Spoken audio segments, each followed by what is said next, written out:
What's going on, guys? And for the final time this season, we're doing Premier League predictions for match week number 38 of the 2022 to 23 season.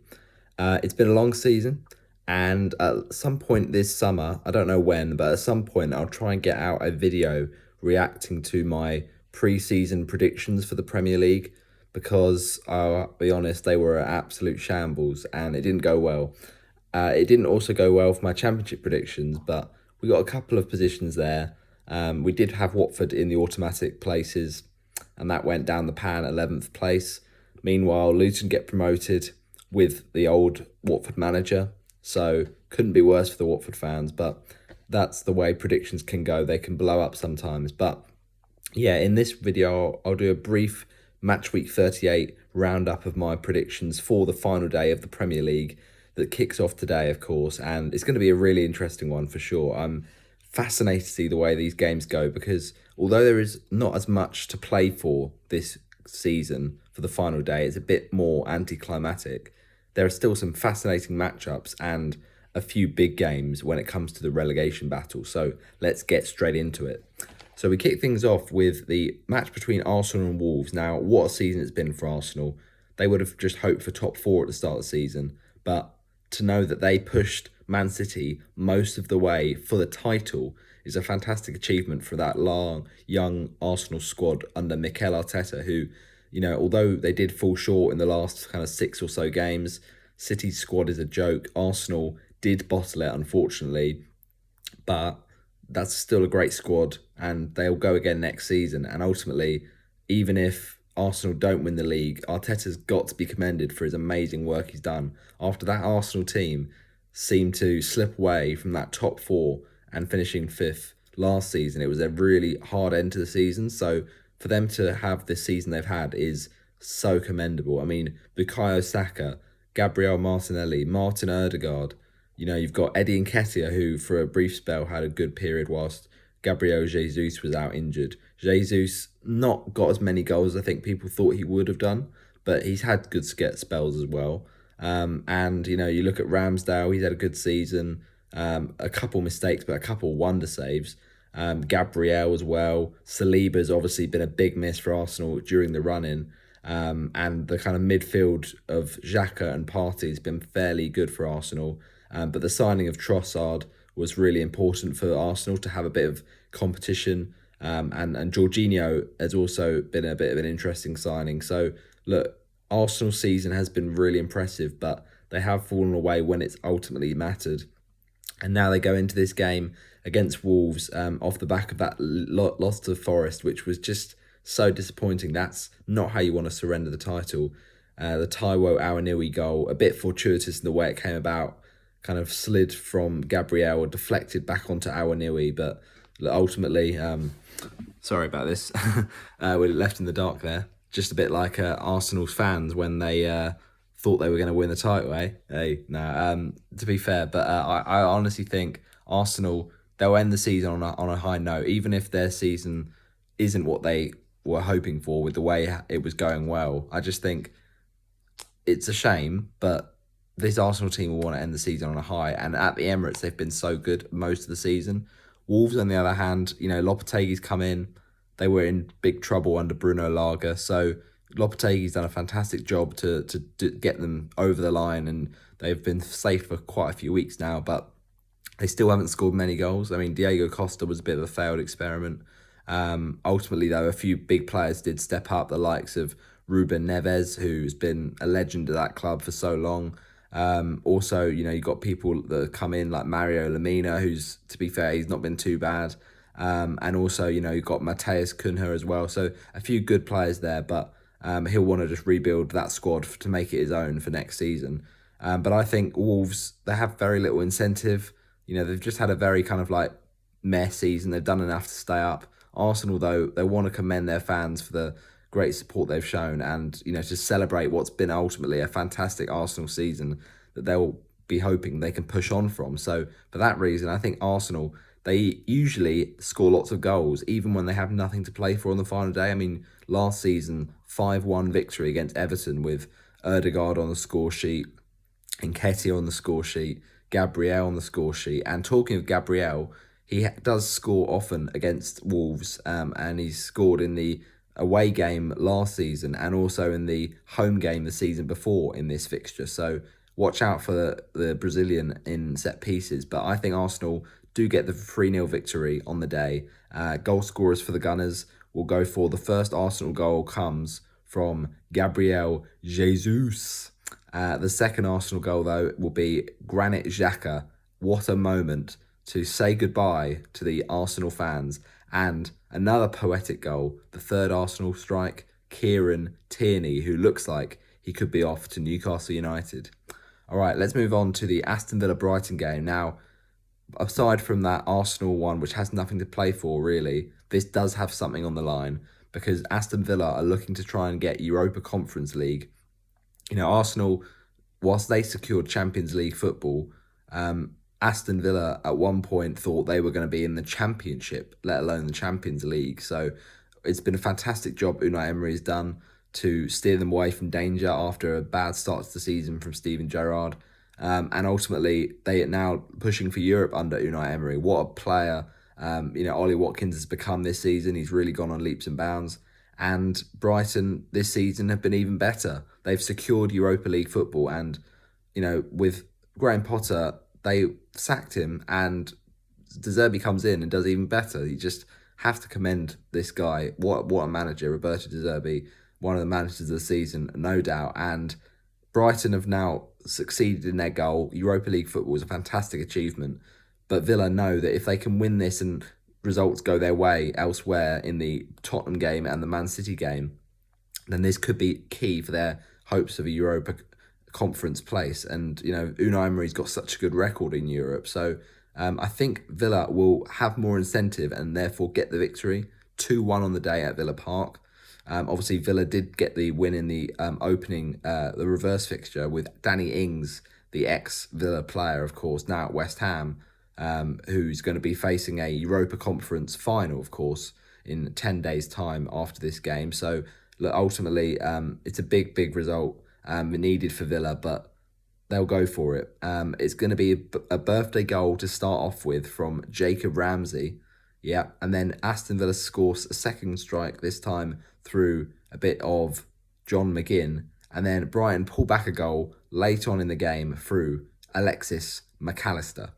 Okay, moving on, it is a matchup between Brentford and Man City. Now, there is a bit on the line here, believe it or not, for Brentford, because if somehow they manage to beat Man City, which won't be easy, but you look at that City team, think they've won the title now, they've not got much to play for, and Brian Mbeumo is in some inspired form for the Bees, and Ivan Toney is suspended after his betting charges, so he will be out for a long time next season especially, but now without Mbeumo kind of pulling the strings, Brentford, they're not going to score that many goals, so maybe City get a clean sheet here, I'm not sure.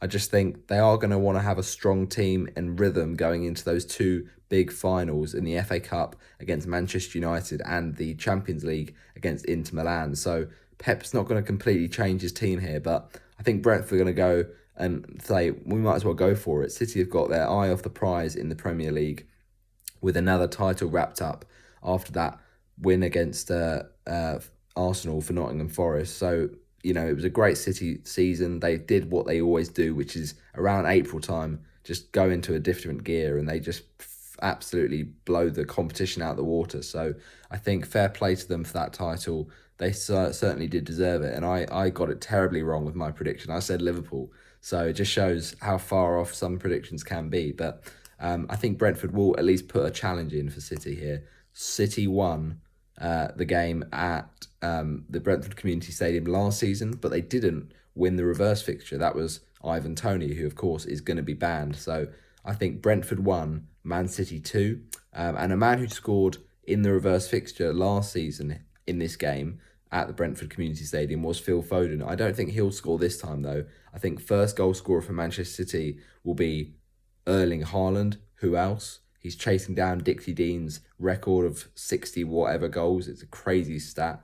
It's madness. I think it's in all competitions now. So, but anyway, Brentford goal scorer, let's say Mbeumo, and then second City goal scorer, we're going to go for Bernardo Silva. Then it's Chelsea v Newcastle. Now, I see this being a bit of a nothing game. Ultimately, Chelsea going into this thinking this is just a season that we want to end. Just get in Pochettino as soon as we physically can, because Lampard has really not gone into an environment that is pleasant. He doesn't seem to like his players, let alone want to improve them. And obviously, it was just a temporary move to bring him in after the nightmare of a season that, Thomas Tuchel. And then obviously after that was a shambles, an absolute shambles for Graham Potter. It just didn't go according to plan at all. So Chelsea really need a rebuild. They need to streamline that squad because there's just too many players there. They've got so much squad players, so that it's just they need to build up some chemistry over time. So I could see Newcastle not being too bothered about this game. They've got their Champions League football for next season, which is a great achievement for Eddie Howe, one of the managers of the season for sure. But going into this, I think Newcastle, Nick Pope is going to be ruled out for this one. So that could play in a factor whether Dubravka makes a mistake or not. I don't know, but I just think it'll be a bit of a dead rubber. Chelsea won, Newcastle won. Newcastle goal scorer, we'll say midfielder Miguel Almiron, who, to be fair, has kind of gone off his purple patch, but I think he'll come back for the final day. And then Chelsea goal scorer, let's go for a defender this time. We'll say Thiago Silva. Now, moving on, it is Palace against Forest. Another game where both sides have got nothing to play for, but that could mean goals because we look at previous games in the past, in seasons gone by, where there's nothing to play for. Sometimes that's the case. There's goals where, you had Crystal Palace Bournemouth a few seasons ago, 5-3. There can be some crazy scorelines, but Palace have certainly been much better since the appointment of Roy Hodgson. I felt bad for Patrick Vieira because he didn't do too much wrong. And then Palace had a nice run of fixtures. So you would imagine they would have probably won those games with Vieira in charge anyway. But look, that's what Palace decided to do. And Eze, since Hodgson has come in, has been so impressive. So great, well done on him for that England call-up. Big moment for his career. And ultimately, Palace are going to look to really rebuild next season again, trying to get those goals that they can definitely do. They just don't do it all the time. But I think they will do it here in this game because Forest, they're going to be partying all week after they secured safety. A fantastic job from Steve Cooper, who, was going to have his doubters. And, there was a period where Forest looked like they were definitely getting relegated. And then, so to everyone's surprise, with the amount of managerial sackings there's been, something crazy like 14, a record season. Despite all of that, Forest managers and owners they said, we're going to stick by Cooper, despite how they were struggling in that period. And he turned it around. So it just shows patience can go a long way. And I'm talking to you, Gino Pozzo, after you sacked Rob Edwards after 11 games. And look what he's just done with Luton to the Premier League. I mean, okay, brilliant, another blackout. But that's a absolute joke of a result for the Watford board. So, yeah, honestly, I was just seeing that Rob Edwards post-match interview and it honestly made me just so angry with Gino Pozzo. I mean, what a lovely man. Like, he cared so much about that Tom Lockyer injury to the point that he valued it more over his side getting promoted. I mean, what a guy. I've always, from the start, I loved him when he came in. And I get people said, oh, we got to sack him. Something's got to change. The team's playing terribly. And it was playing terribly. But they said hell or high water. They said, we will back him with hell or high water.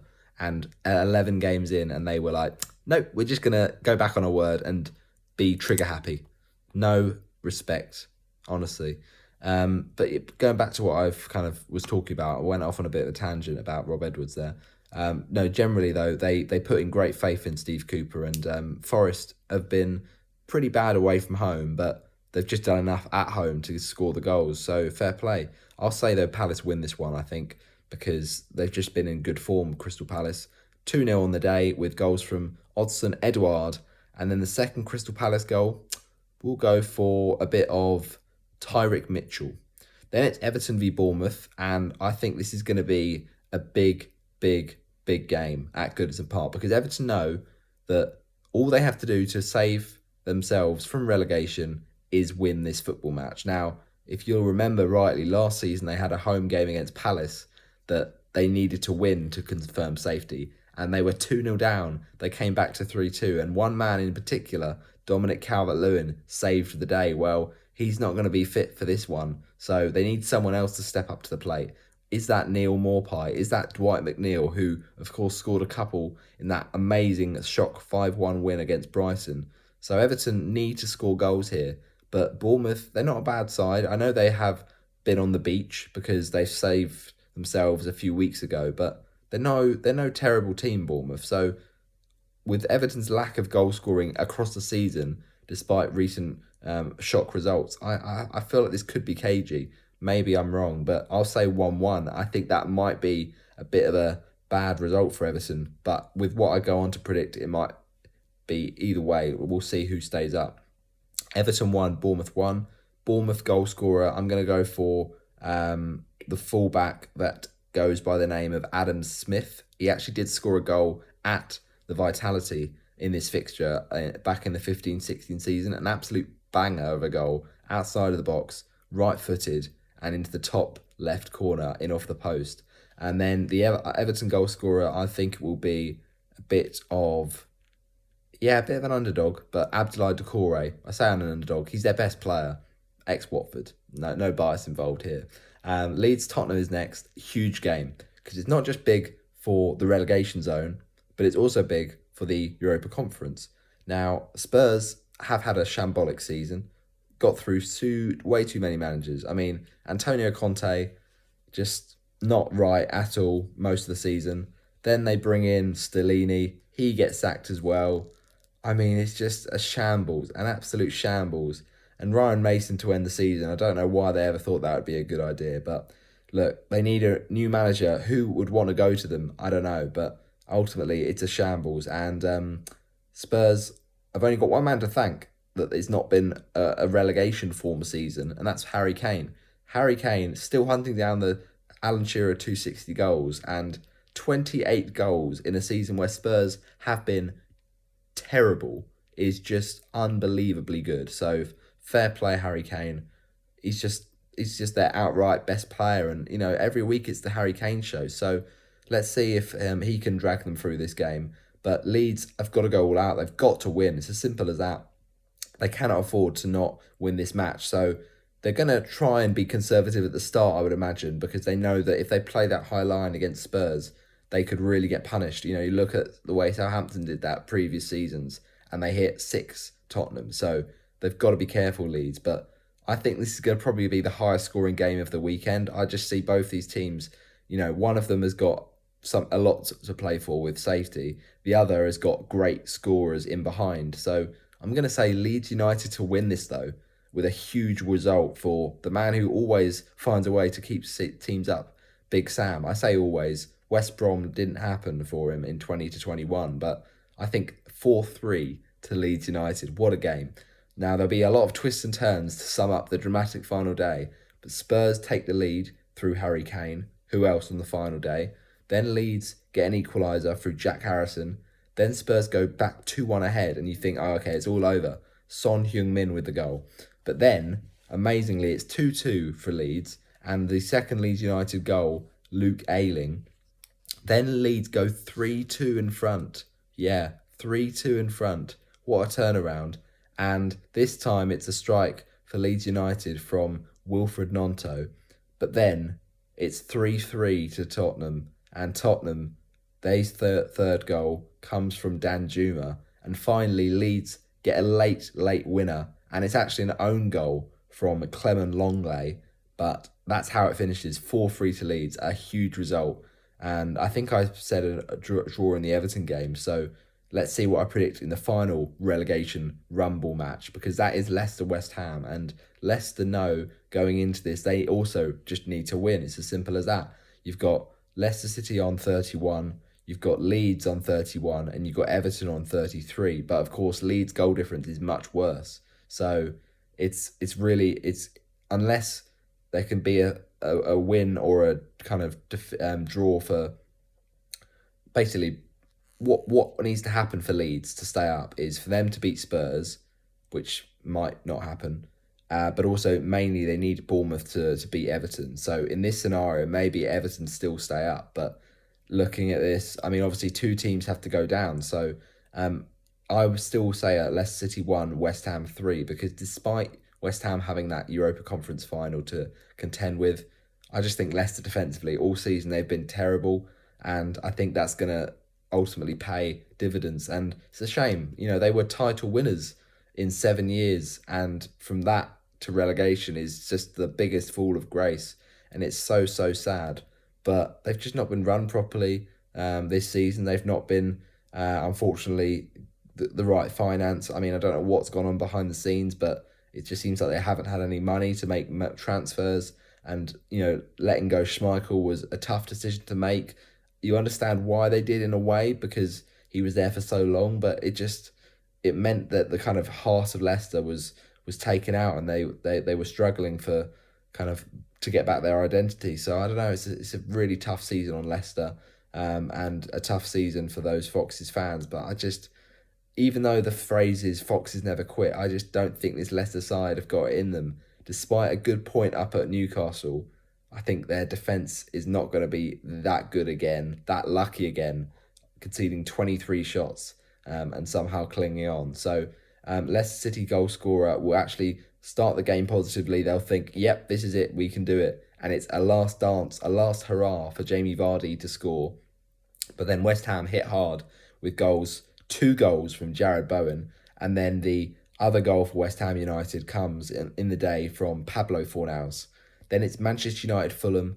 I see this game as being very, very straightforward for Manchester United. And even if they decide to rest players ahead of that FA Cup final with Man City, I just think United should get the job done. Now, yes, Fulham have had a good end to the season, and Mitrovic is back, and he's back for vengeance after his sending off against them in the FA Cup.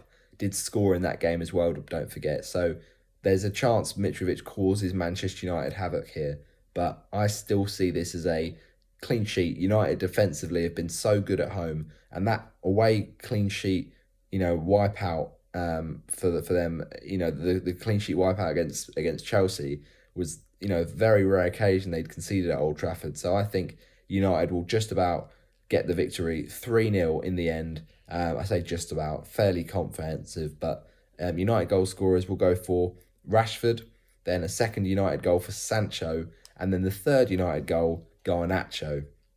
And then finally, we've got Southampton-Liverpool. We're going to go for a 3-0 away win for Liverpool. Bobby Firmino to get a final Liverpool goal. It just would be poetic, wouldn't it? He scored against Villa, but to get his final goal for the Reds, it would be so nice again. And then finally, Liverpool other goal scorers, Mohamed Salah gets one and gets the second. So that's 2 from Salah and 1 from Firmino.